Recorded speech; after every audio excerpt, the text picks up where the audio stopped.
when there's systemic racism, or when people say there's systemic racism or the institutions are racist, this is what they're talking about. This story with Kyren Lacy is, when I first saw it, was a tragedy, and I felt mournful for his family and what they've all been going through and what Kyren had to deal with, which is firsthand institutional racism. I mean, this is the epitome of systemic racism, and it does exist. And for anybody to say that it doesn't exist, they're just ignorant, or they're essentially trying to rage bait, or that's my best word for it, rage bait someone into saying that they're not. And the only other reason is ignorance. It has to be.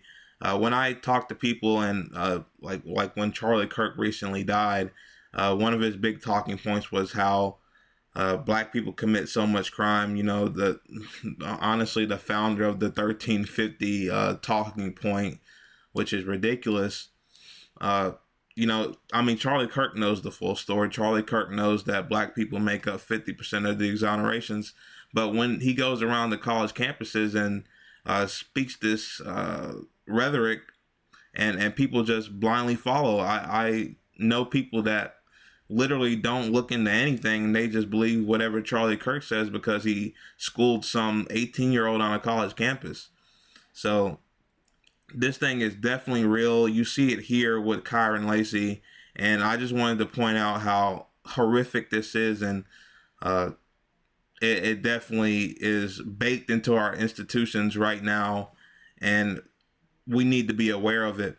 So when what essentially happened, if you don't know, is Kyren Lacy, a LSU football player, was in his hometown in Louisiana, I believe, and there was a car crash in front of him. A woman died, and when they collided, that there's going to be a video, and I'll show.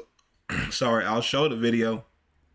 And there was a head-on collision, and then there was a car behind that head-on collision, and then after that car that was behind the head-on collision was Kyren Lacy. So he was a car back, or two cars back, sorry, and somehow they're saying that Kyren was the reason why they collided, and that's just not true, because if anything, if they had the video at first, the car in front of Kyren would have been blamed, but obviously they're not to blame either. It was the car that crashed into each other, that they were the problem. But somehow, obviously, the cops had this video before all of us. When they saw the footage, I don't know how you could possibly blame this on Kyren Lacy. He was two cars back. He was officially like 80 feet back behind the car crash.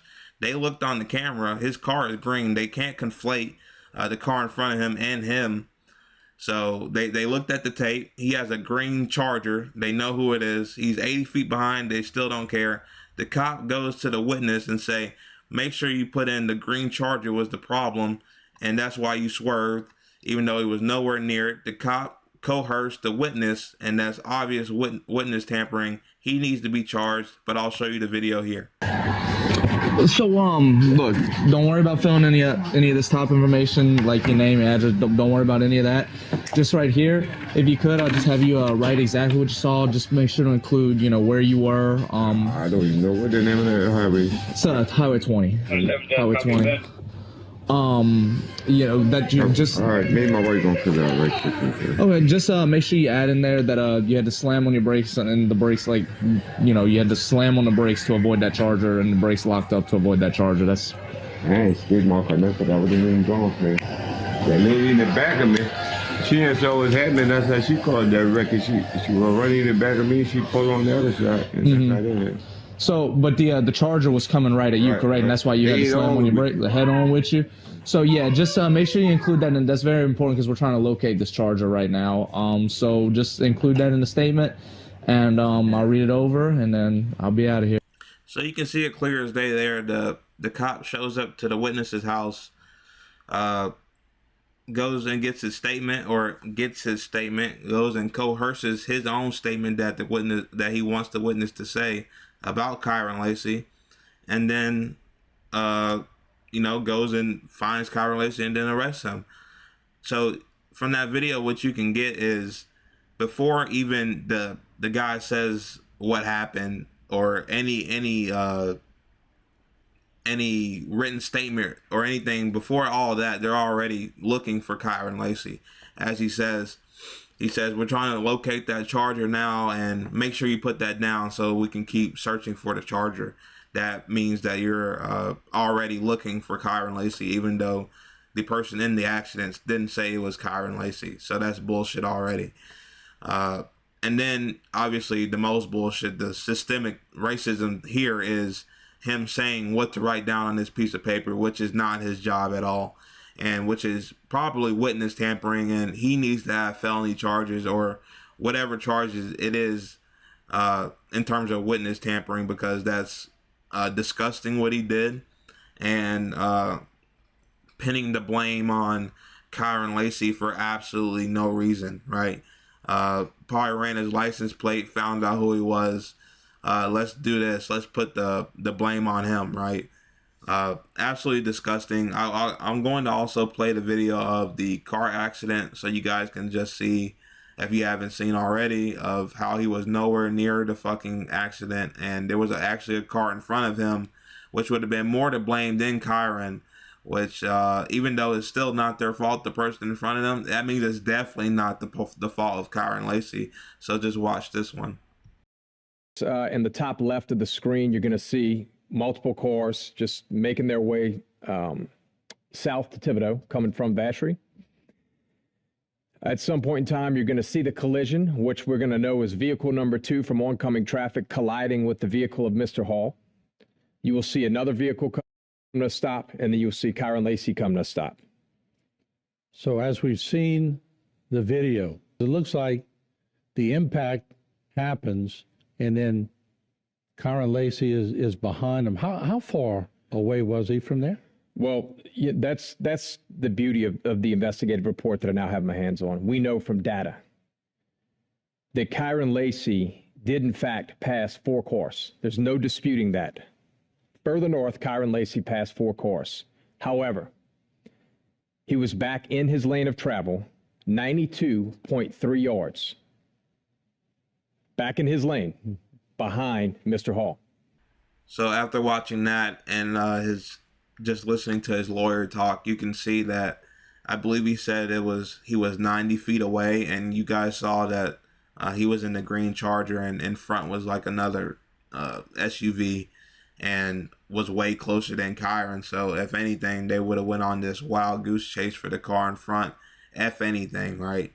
But instead, they skipped over that car like they're blind as shit, and then they just looked for the green car, right?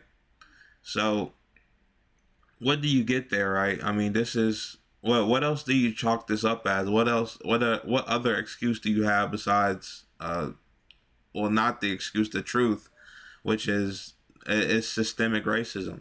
It's now his family has to deal with this. He had the whole world's weight on his shoulders from that. I already know.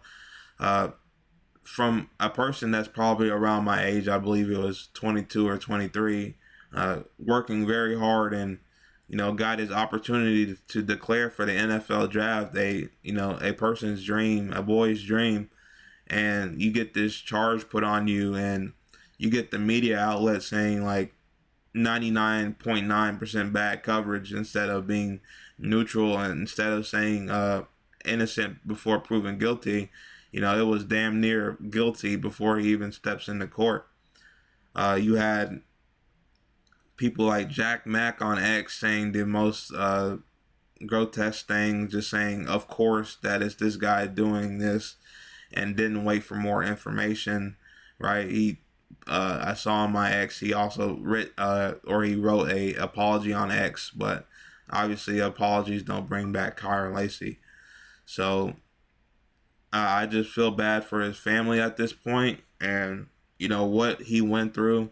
His father said that he had mental health issues because of it, because of how much was being taken away from him that he felt like. Seeing his draft stock, saying he's probably not going to get drafted because of this situation. something that he had no participation in, of a killing of a woman. So, just speaking from personal experience, I think anybody watching this video can say one of the worst experiences is being blamed for something you didn't do.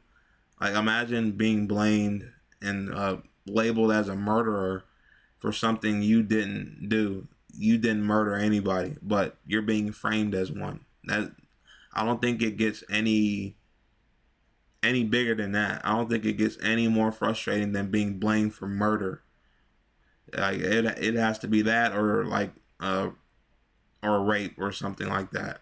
It can. I mean, being blamed for that, being arrested for that, actually arrested, while the cops have this video in hand. The cops are supposed to be the people that you put your trust into, the people you pay your taxes for to protect and serve, and they have the video clear as day that you're nowhere near the incident, and they still put charges on you, still put felony charges on you.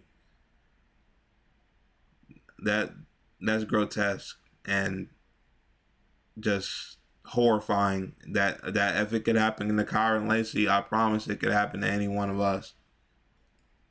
And especially if it was any one of us, you could go to trial and still be jailed, even though you had evidence like this.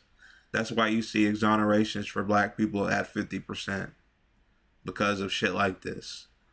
And not having good lawyers like Kyren Lacy did, thank God. But either way, no good lawyer was needed here. All that was needed was the video.